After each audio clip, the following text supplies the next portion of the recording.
Buen día, mi nombre es Mayra Sánchez y con mi compañero Mateo Sarmiento vamos a hablar sobre una investigación presentada en la conferencia sobre la transmisión de política monetaria en la zona del euro, la cual fue celebrada en el Banco Central Europeo. Este video tiene como objetivo hablar sobre los trabajos presentados en esta conferencia, donde se examina el proceso de transmisión monetaria en la zona del euro, utilizando diferentes datos y metodologías como lo son los macromodelos estructurales y la metodología VAR para la zona del euro y las economías nacionales. También se tienen en cuenta los análisis de los datos del comportamiento de los bancos comerciales de dichos lugares. En el video vamos a iniciar hablando sobre la metodología VAR para la zona del euro, los resultados de este modelo y sus respectivas conclusiones. La metodología que se usa en este trabajo de investigación es un modelo VAR. ¿Qué es un modelo VAR? Un modelo VAR, definido por sus siglas de tipo de vector autorregresivo, se utiliza cuando se quiere caracterizar las interacciones simultáneas de un grupo de variables. ¿Cómo se caracterizan estas interacciones? Se caracteriza planteando ecuaciones simultáneas, lo que hacen acá los dos autores del Banco Europeo. Pues en primer lugar, plantea la primera ecuación donde definen que y sub t, que es la variable dependiente del modelo, es el vector de las variables endógenas.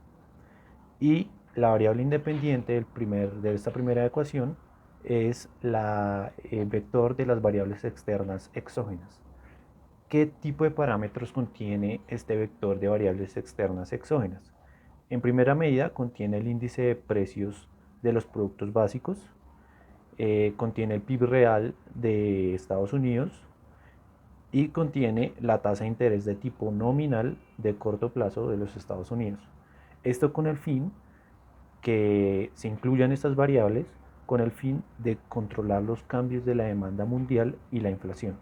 Posteriormente, Pearsman y Smets definen otra ecuación donde y sub t también depende de una serie de vectores que son el PIB real, los precios de consumo, el tipo de interés nacional de corto plazo y x sub t, que es el tipo de cambio efectivo real.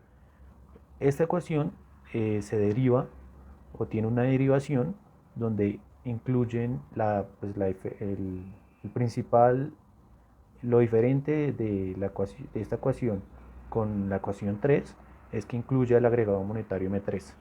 Esto con el fin que los autores dicen que históricamente la evolución del dinero ha desempeñado un papel importante en las estrategias de la política monetaria y también que la inclusión de este agregado monetario les permitirá saber o identificar las innovaciones en política monetaria de estos países que conforman la zona euro. Estados Unidos, dentro de un periodo de estimación de 1980 a 1998, con un grado de confianza del 90%.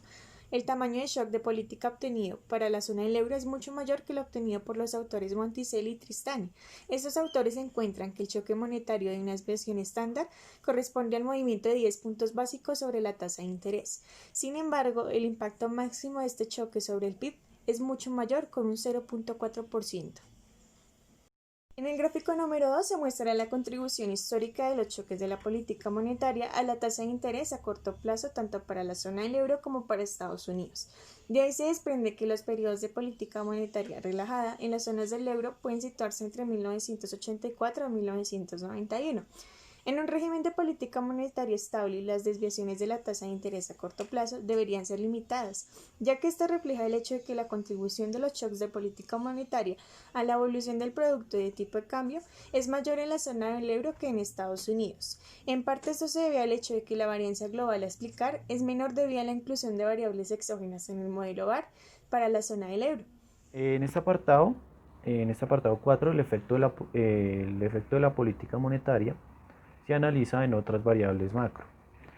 Los autores plantean otra ecuación o otro modelo VAR, donde esta vez utilizan y sub t y x sub t, que son vectores de variables endógeno y exógeno respectivamente.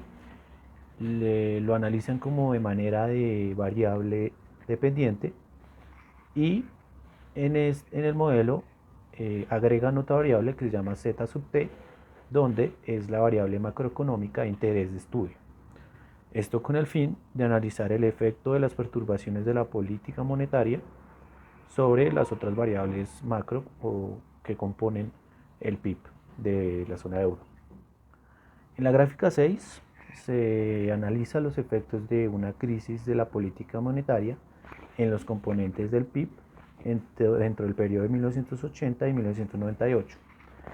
Estas gráficas son resultados de estimaciones de funciones de impulso-respuesta del PIB real, la inversión, el consumo y el comercio neto. Como podemos analizar acá, el impacto o el impulso de respuesta del PIB real no es tan pronunciado frente a la inversión. Si bien estas dos variables macroeconómicas reaccionan de una manera similar y simultánea, su magnitud es distinta. Entonces, ante una política monetaria, ante una perturbación de la política monetaria, la inversión tiende más a cambiar y tiende a ser la que cambia en mayor magnitud frente al PIB real.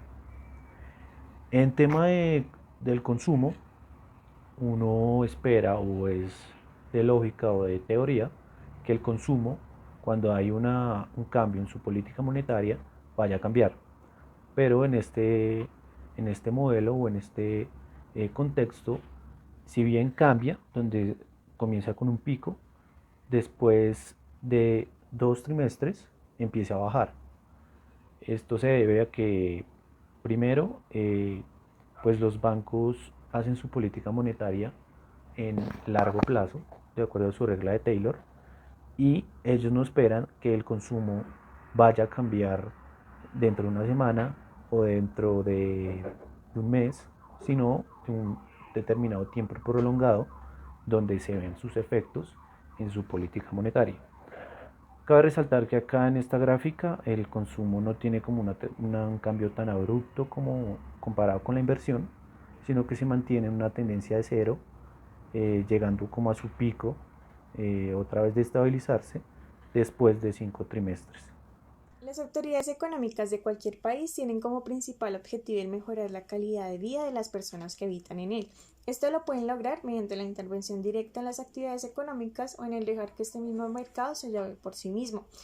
En la práctica se presentan dos posibilidades. En las economías flexibles el pleno empleo se encuentra por virtud del mercado y en las economías rígidas el mismo resultado se puede lograr mediante la intervención de la demanda de los bienes que operan con exceso de oferta. En este caso, la influencia de la política monetaria en bienes totales de fabricación y el consumo de la industria lo podemos observar en el gráfico 7, en el cual se refleja que la respuesta de la manufactura total es mayor a la respuesta del PIB real, llevando a cabo un pico alrededor de 50 puntos porcentuales después de un ajuste monetario de 30 puntos básicos, encontrando un impacto mayor a los bienes de inversión que los bienes de consumo, representando los efectos de shock de política monetaria de la industria. En el gráfico número 8 evidenciamos los efectos de un choque en las políticas de las variables monetarias. Para el caso de las funciones de respuesta al impulso de M3, sus componentes y préstamos del sector privado generan un choque a la política monetaria contractiva. Esto lo encontramos en la primera gráfica, ya que la respuesta de M3 se ve claramente al aumento inicial de los componentes, ya que un ajuste a las tasas de interés generan un efecto de sustitución de sus componentes monetarios. Estos no generan intereses o devengan intereses regulados, como los depósitos a plazo y los mercados de fondo. Este hallazgo es coherente con la literatura sobre la demanda de dinero de la zona del euro. También encontramos por el lado de M1 un efecto de liquidez negativo, ya que este efecto parece robusto gracias a los esquemas de identificación alternativos. Por el lado de los préstamos privados existe un efecto inmediato y negativo sobre el crédito. En el gráfico 10 se analizan los efectos de un choque de la política monetaria en otras variables como es el mercado de trabajo. Los autores analizan sus impulsos respuestas, como podemos ver acá, de las variables como el empleo, la productividad laboral, el costo de mano de obra unitaria y los salarios nominales. Los autores llegan a una conclusión que la variable empleo, su impulso de respuesta es muy similar al PIB, como lo analizamos en la gráfica 6. Y también dicen que el efecto del empleo también es similar a la de la productividad laboral, pero no es igual, sino similar en cierto sentido. Cuando tenemos acá que el empleo va bajando de su base, que es cero, notamos también que la productividad sufre también un descenso. Lo que ellos concluyen que estas variables son procíclicas. ¿Qué quieren decir procíclicas? Quiere decir que estas dos variables fluctúan de acuerdo al ciclo económico y en una misma dirección. Por otro lado, los salarios con respecto a la productividad también sufren variaciones similares, como nos dice la teoría económica, que la productividad es igual al salario.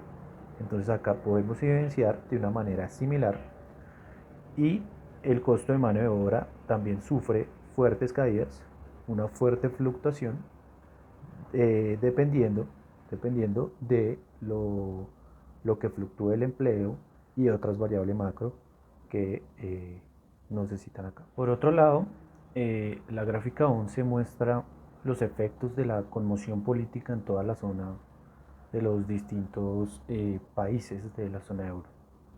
Acá se muestra dos tablas o dos gráficas. A mano izquierda está el PIB y a mano derecha están los precios. Como podemos ver, acá están todos los cálculos de los impulsos respuesta, o la mayoría de los países europeos.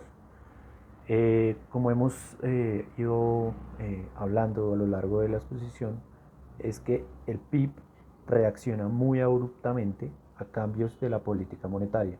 Como podemos ver, acá se notan líneas muy pronunciadas que caen muy fuerte y que sufren un fuerte descenso de su línea base, que es cero, causando que el PIB decrezca o haya recesiones de acuerdo a estas perturbaciones que estimaron los autores. Por el otro lado, podemos ver los precios. Los precios, a diferencia del PIB, no sufren como fuertes cambios. Bueno, si acaso determinados países, de casos particulares, pero son distintos a variaciones del PIB. Esto quiere decir que lo que hemos ido evidenciando es que el PIB sufre o es muy sensible a cambios de la política monetaria ante estas perturbaciones. Por el otro lado, acá se muestra dos gráficas también, pero de manera agregada, de los países del euro, de acuerdo al modelo de referencia donde lo plantearon los autores. La conclusión no cambia, el PIB sigue cayendo de manera abrupta, sin embargo, así como cae, también aumenta de una manera significativa, lo que causa que el PIB siempre, ante estos choques, es muy sensible ante las perturbaciones, ante los choques de política monetaria, como se evidencia en el paper. Los precios caen, sí, caen, pero de una manera no tan prolongada, no tan con una pendiente tan pronunciada, sino que van cayendo de acuerdo a las dinámicas de las variables macro. A modo de conclusión, se observa un impulso plausible para las principales variables macroeconómicas, esto debido al endurecimiento inesperado de la política monetaria para la zona euro. Por otro lado, se ve una subida temporal del tipo de interés nominal y real a corto plazo, teniendo una apreciación real para el tipo de cambio y una caída temporal del producto. Esto conlleva a los precios sean más lentos y solo comienzan a caer significativamente varios trimestres después de la caída del PIB. Además, se investigó que el impulso respuesta de las variables macroeconómicas y los componentes del PIB ante el choque de la política monetaria, como lo fue el caso de la respuesta del producto ante la disminución de la inversión, respondieron en mayor magnitud al PIB y menor magnitud al consumo privado. También significó que el empleo cayó en línea con el PIB en menor intensidad, lo que representa una respuesta procíclica a la productividad laboral. Por el lado de las variables monetarias, se encuentra un efecto inmediato en la liquidez de M1, pero una disminución gradual de M3 y otros agregados crediticios. También representamos los precios de las acciones, ya que caían significativamente mientras los precios de vivienda respondían lentamente.